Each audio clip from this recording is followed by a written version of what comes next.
한남동에서 수산동으로 왔습니다. 더욱이 또 생소한 카페 설치를 시작을 합니다.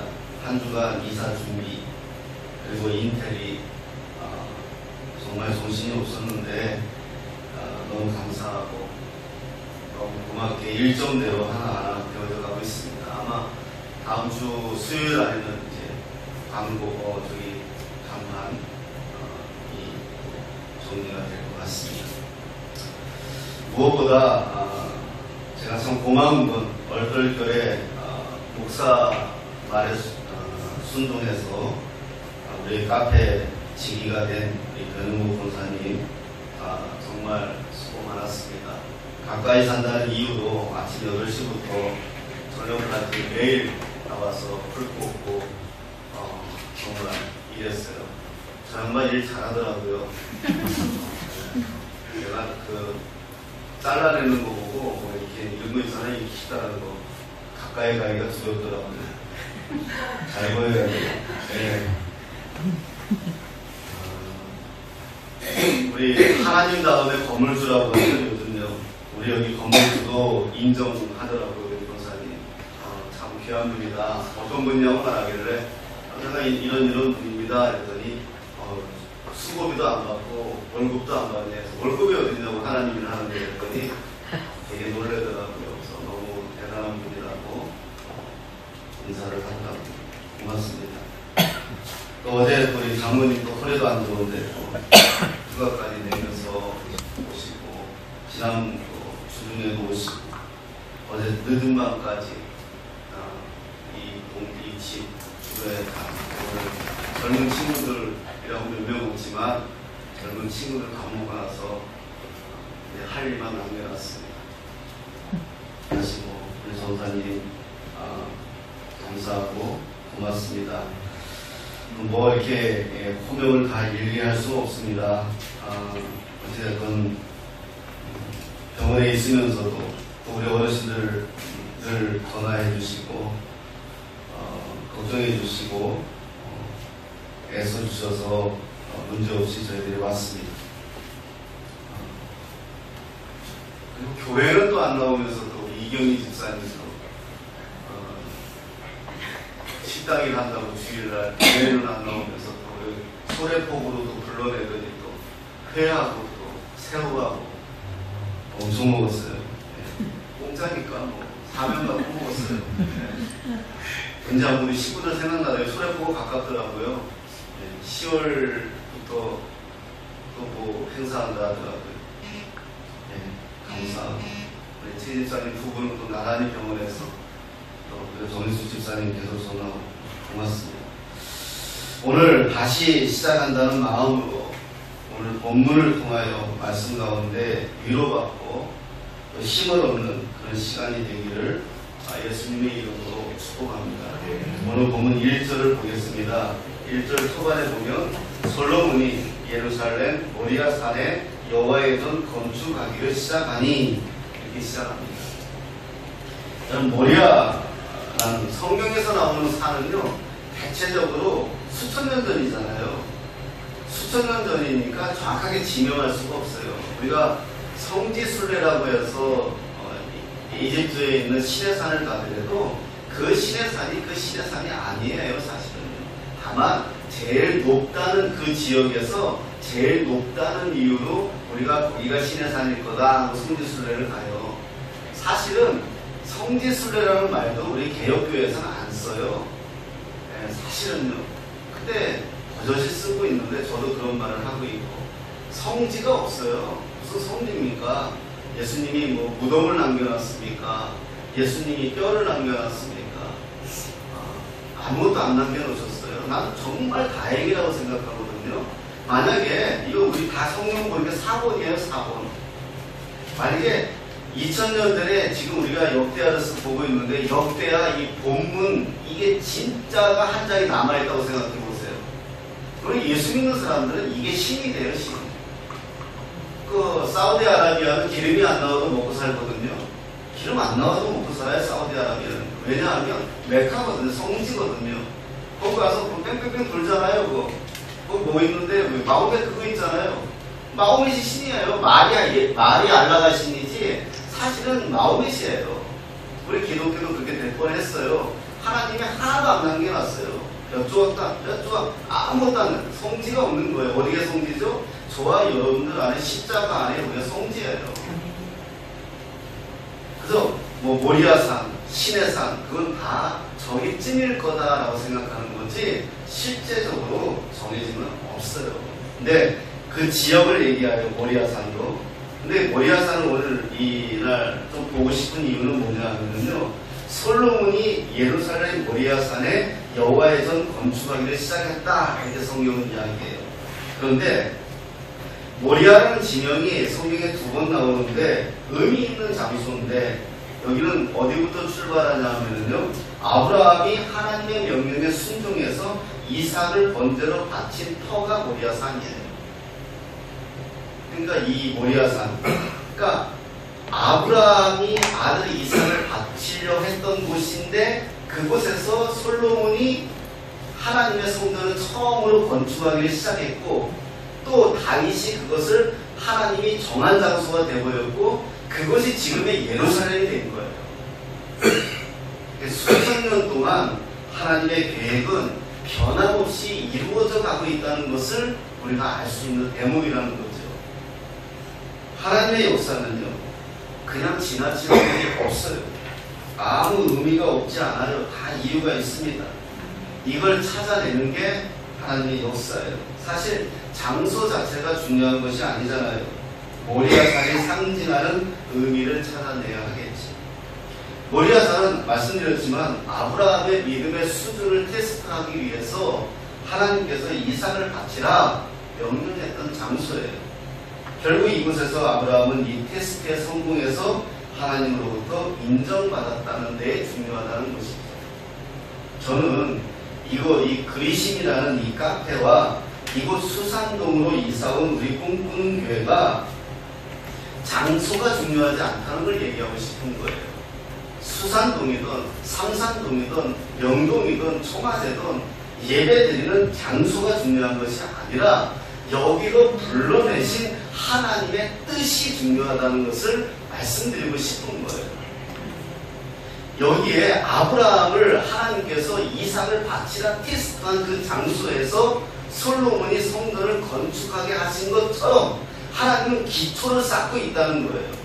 우리가 삼산동에서 2년 6개월 있었어요.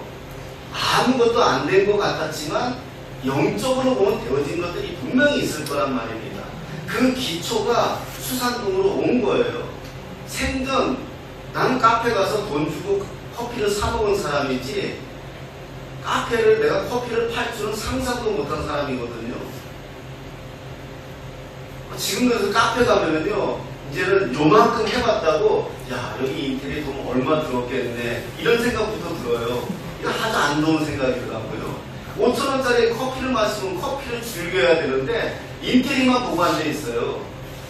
네, 이게 안 좋은 거더라고요. 어찌되었던 이곳에 하나님이 우리를 불러서 이렇게 하게 하셨다는 것은 여기에서 우리의 믿음을 인정받으면 된다. 저는 그 생각을 말씀드리고 싶은 거예요. 삼산동에서 이곳을 불러냈다면, 그것이 하나님의 뜻이라면, 그것이 맞다면 아브라함이 이삭을 바쳐서 테스트에 성공한 것처럼 우리도 하나님께 우리의 믿음을 인정받는 계기가 되는 이 장소가 된다면, 그러면 그것이 우리에겐 축복이다 라고 말씀을 드리고 싶은 거예요. 모리아산은 어떤 곳보다도 하나님을 선택하는, 하나님만을 선택하겠다는 믿음의 터예요. 이게 중요한 거거든요. 하나님이 여기 이 자리로 저와 여러분들을 몰고 온 것은 이제 하나님만 선택하겠다는 아브라함의 믿음을 증명해 보인 것처럼 오늘 우리가 그걸 보이자는 거예요. 그래서 이삭을 바친 아브라함에게 이제야 네가 나를 경외하는 줄 알겠다라고 말씀하신 하나님이 오늘 그래 너희들이 나를 사랑하는 것을 내가 이제 알겠어 라는 응답을 받는다면 우리의 인생은 성공이죠. 1절에 다시 보면은요, 그곳은 전에 여호와께서 그의 아버지 다윗에게 나타나신 곳이요, 이렇게 말씀합니다. 솔로몬의 아버지 다윗에게 나타나신 곳이요. 자, 여기서 의미 있는 사건을 제시하는 거예요. 다윗이 인생을 살면서 많은 실수를 했어요. 가장 인간적 실수는 간음한 거예요. 간음을 해서 솔로몬을 얻기 전에 또 다른 아들을 잃어요. 아주 인간적인 실패죠. 그게 다윗의 상처예요. 큰 상처죠. 평생에. 그건 인간적인 실수인데 다윗의 영적인 실수가 있어요. 근데 이걸 우리가 약간 좀 이렇게 등한시해요. 다윗의 실수 그러면 간음의 실수만 가지고 우리가 얘기를 하는데 그건 인간적 실수예요. 누구나 실수할 수 있는 거예요. 그런데 영적인 실수는 뭐냐? 다윗이 인구조사를 해요. 인구조사를 한단 말이에요. 그건 뭐죠? 자기의 쇠를 확인하고 싶은 거예요. 과시하고 싶은 거예요. 우리의 세력을. 인구조사를 하여 자기 백성의 숫자가 130만이라는 숫자에 다윗은 교만해져요. 하나님만 바라보고 양아치 같던 400명 데리고 떨거지 데리고 쫓겨다녔던 다윗이 이제 왕이 돼서 살만하니까 자기 백성이 130만 명이 되었다는 것에 다윗은 타락하기 시작하거든요. 그래서 하나님께서 그 인구조사 한 것 때문에 징계해요. 그래서 어떻게 됩니까? 7만 명이 죽어요. 전염병으로. 우리가 지금 코로나도 이제 마지막 단계인데 전염병은요 굉장히 영적으로 들여다봐야 돼요. 이 엄청난 사건 속에서 다시 천사를 통해서 다윗을 인도해낸 장소가 어디냐? 모리아예요. 사울을 따랐다가 다윗을 따랐다가 압살롬을 따르는 백성들을 사실은요 이 인구조사 이면에는 하나님이 다윗을 치긴 쳤지만 다윗이 결정한 잘못은, 그래서 지도자는 항상 결정한 책임이잖아요. 전두환 대통령이 비겁한 게 뭐예요? 명령을 내렸던 안 내렸던 자기 백성이 죽었으면 내가 잘못했다고 인정하는 게 지도자의 몫이거든요. 내가 발표를 시켰니 안 시켰니 두 번째 문제고, 일단은 내 백성이 죽었으니까 내 잘못입니다. 삼풍백화점이 무너져도 대통령의 책임이라는데, 성수대교가 무너져도 대통령의 책임인데, 백성이 수없이 죽었으면 어찌되었던 누구 짓이든 대통령이 잘못했다 그래. 그게 지도자 몫이거든요. 그건 다윗의 책임이에요. 그런데 사실은 하나님이 다윗보다도 이스라엘 백성들을 징계했던 거예요. 6만 명이 죽은 것은. 누가 죽었어요? 백성이 죽었잖아요. 다윗이 죽은 게 아니라. 왜 징계했습니까? 사울을 따랐다가 다윗을 따랐다가 솔로몬을 따랐다가 왔다 갔다 하는 거예요. 거기에 대해서 하나님께서 그들을 징계했죠. 하지만 다윗은 억울할 수도 있지만, 까마귀 날자 배 떨어졌다고 생각할 수도 있지만 원인을 따지지 않고 제가 죄인입니다 이렇게 고백하는 또 다윗의 모습이 또 신앙인의 모습이에요. 이제 중요한 것은 어떤 문제가 발생하면 자기도 모르게 원인 파악을 우리는 하려고 합니다. 잘잘못을 가리려 하죠. 뭐 죄송한 표현이지만 나같이 좀 이렇게 약간 잔 X가 잘 돌아가는 사람들은 원인 파악은 추정 60분을 잘해요. 이거 하지 마세요. 내가 이걸로 인생 많이 실패했어요. 추정 60분 하면 뭐합니까? 그냥 잘못했습니다 하면 될 텐데. 어찌됐든 간에 제가 이 어떤 글을 전에도 한번 말씀드렸을 거예요. 그 글을 읽다가 은혜를 받았지만 나는 잘 못하고 있는데 어떤 내용이냐 하면, 한 스승이 제자들하고 금식을 해요. 10일 금식을 하자. 그럼 기도 제목을 가지고 금식을 하는데 말이 10일 금식이지 얼마나 배고프겠어요. 목적을 가지고 있는 사람들의 금식은 괜찮은데 따라가는 사람은 죽을 맛이거든요.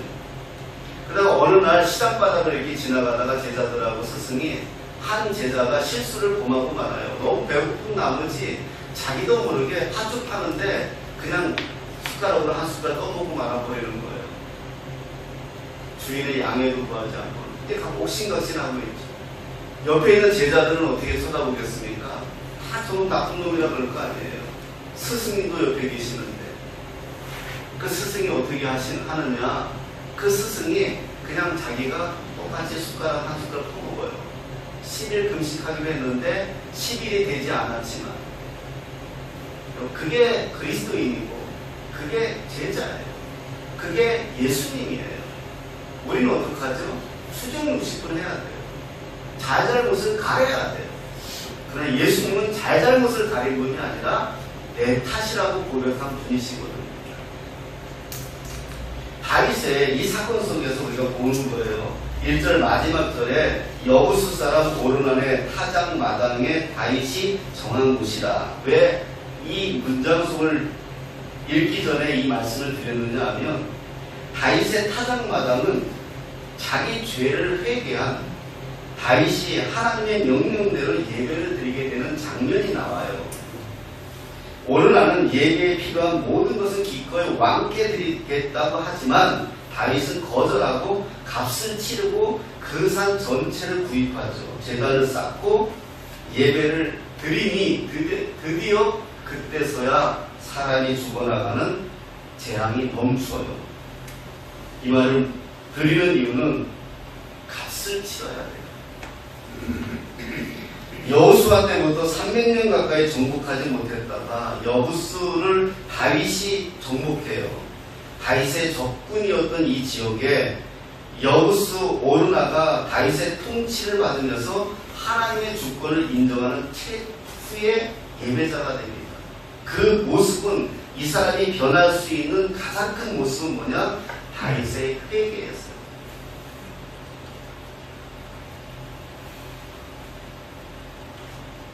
기적은 멀리 있는 게 아닙니다. 우리가 그 기적을 경험할 수 있는 믿음의 자리에 있느냐, 이것이 중요하다는 것입니다. 값을 아낌없이 치르는 그런 작용을 하는 거죠. 다윗은 백성의 죄를 자기의 죄로 인정하고 회개함으로 값을 치르게 돼요. 왕인데 하나님 앞에서 진정한 회개를 했기 때문에 그런 특권을 쓰지 않았어요. 하나님께 온전한 예배를 드리기 위한 값을 치르게 되었어요. 원수였던 자리가 예배의 자리가 됩니다. 거기가 바로 모리아예요. 저는 이곳에 처음 와서 옆에 무당집이 있는 거 보면서 신났어요. 오히려 기도 제목 생겼잖아요. 요것도 언덕 넘어가면 절 하나 큰 거 있어요. 네. 물론 이 양쪽에 큰 교회 2개가 있어요. 다 저마다 주신 사명이 있겠죠. 제 눈에 그렇게 보였어요. 오늘 아침에 새벽에도 일어나서 한 여기를 좀 돌면서 기도를 했어요. 영적인 기도를 했어요. 하나님, 이제는 이곳이 하나님의 전입니다. 이제는 이곳이 하나님의 현장입니다. 여기서 단순히 우리가 커피 팔고 와플 파는 것이 아니라 여기서 만나는 사람들에게 그리스도를 보일 수 있는 우리의 사명입니다. 21세기 상가교회 한계에 부딪혀서 여기까지 왔습니다. 막다른 골목입니다. 내가 돈이 많아 몇천 평짜리 건물은 질 수 없어요. 하지만 커피 마시러 오는 한 사람에게라도 그리스도를 보여만 줄 수 있다면 우리는 그 역할을 하는 거라고 믿습니다. 그러니 하나님, 이곳을 하나님의 장소가 되게 해주세요. 악한 것들 뜻하지 못하게 하시고 배반하는 것들 도전하지 못하게 하시고 권세 있는 것들 도전하지 못하게 하시고 오직 예수 그리스도 상처받고 병들고 힘든 이들이 와서 따뜻한 커피 한 잔에 마음만 위로받는 것이 아니라 영적으로도 치유받고 돌아갈 수 있는 그런 장소가 되게 하여 주시옵소서. 아침에 돌면서 그런 마음으로 기도했어요. 그리고 저쪽을 향하여 손을 향하여 또 기도했고, 모리아에 아브라함이 아들을 바치고 솔로몬이 그곳에 하나님의 성전을 짓고 다윗이 거기를 정한 터라고 인정을 하고 수천 년이 지난 지금 바로 이스라엘의 예루살렘 성이 바로 이 모리아예요. 기가 막히지 않습니까? 하나님의 이 아브라함이 이삭을 바칠 때 이곳이 훗날에 자기의 하나님이 약속한 수많은 모리알 같은 수많은 별과 같은 네 자녀들이 이곳에 살 거라고는 아브라함은 상상도 못했을 거예요. 하나님은 거기에 계획을 갖고 있었다는 거죠. 아브라함이 이삭을 바치는 그 현장, 다윗이 자기가 인구 조사한 것 때문에 수많은 백성들이 죽어 자빠질 때 자기가 그 모리아산의 천사에 이끌려 거기에서 하나님 앞에 엎드려 기도하며 회개하는 그 자리, 이제 여기는 정한 장소라고 선포한 그 자리가 훗날에 이스라엘의 수도가 되어 수많은 사람들이 경배와 찬양을 하는 장소가 될 줄 다윗은 생각이 하겠습니다. 그렇다면 오늘 말씀드리고 싶은 거예요. 여기는 어떻습니까? 난 이렇게 말씀드리고 싶은 거예요. 우리 비록 적은 숫자 몇 명이 몇 명 안 되는 공간에서 예배하고 있지만 우리의 마음만이라도, 우리의 영적 마음만이라도 그런 마음을 갖자는 거예요. 아멘. 여러분의 자녀가, 여러분의 다음 세대가 상상할 수 없는 모리알과 같은 하늘의 별과 같은 놀라운 역사와 놀라운 은혜가 이 성경의 역대하에 있는 이 성경이 수천 년이 지나 마태복음, 마가복음에 기록되어져 있는 것처럼 그런 장구한 역사 속에 흘러간다는 사실을 기억하는 거예요. 우리는 그러기 위해서 사는 거 아니에요. 돈 몇 푼 자녀에게 물려주는 거 중요해요. 더 중요한 것은 영적인 유산입니다.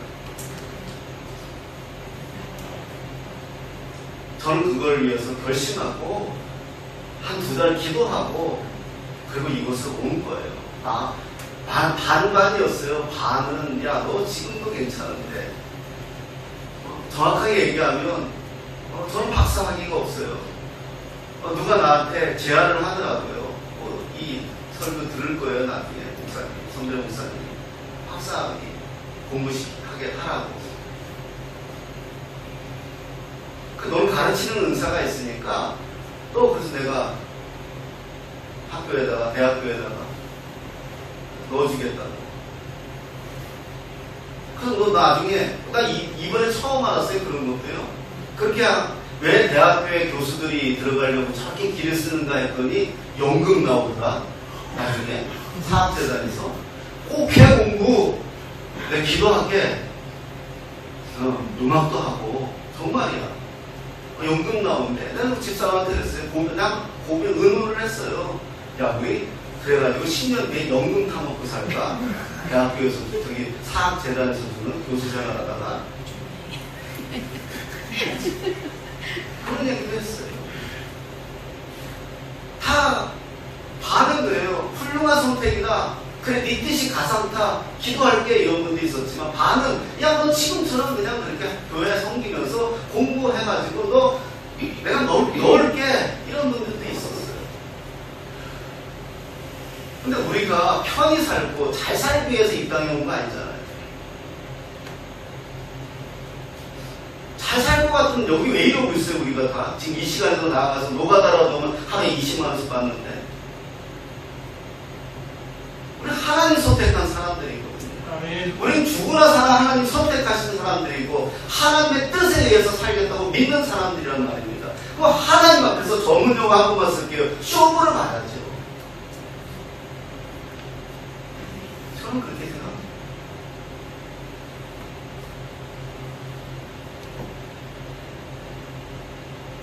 예수님이 2000년 전에 사마리아 여인에게 진실로 이런 영과 진리로 예배할 때가 이른다. 장소가 아닙니다.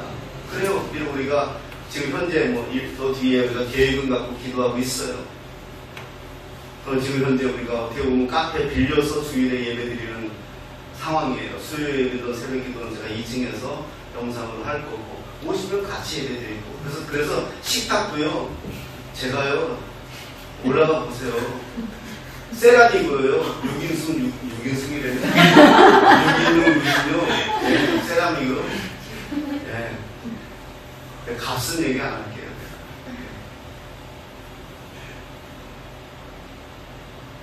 여러분들이 따라와 주신 것만으로 감사하고 불편한 거 감수해준 감사해서 어찌든 여기서 있는 동안 불편하게 해드리지는 말자 라는 게 많은 마음이었습니다.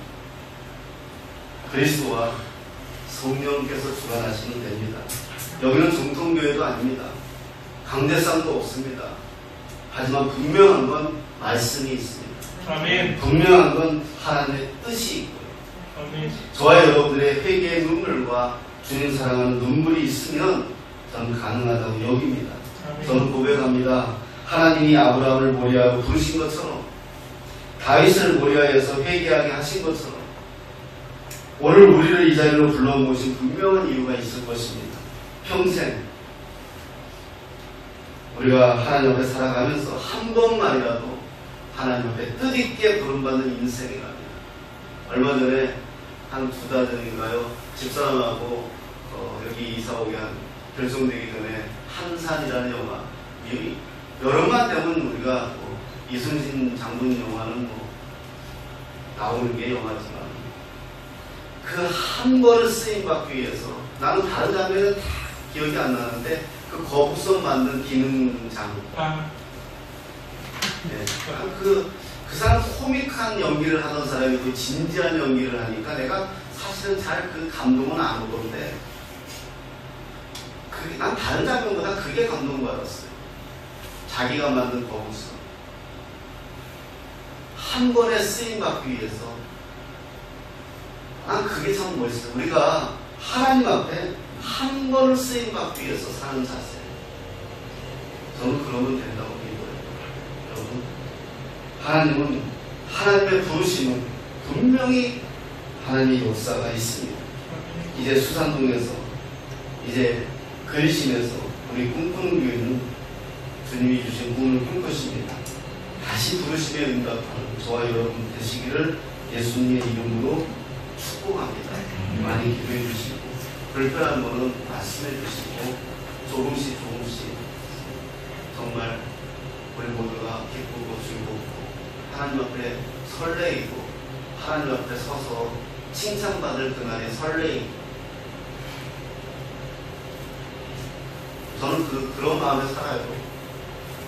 모르겠습니다. 저는 이렇게 이런 말 자주 드려서 죄송하지만 그냥 다 하나 있어요. 하나님 앞에 칭찬받는 설레.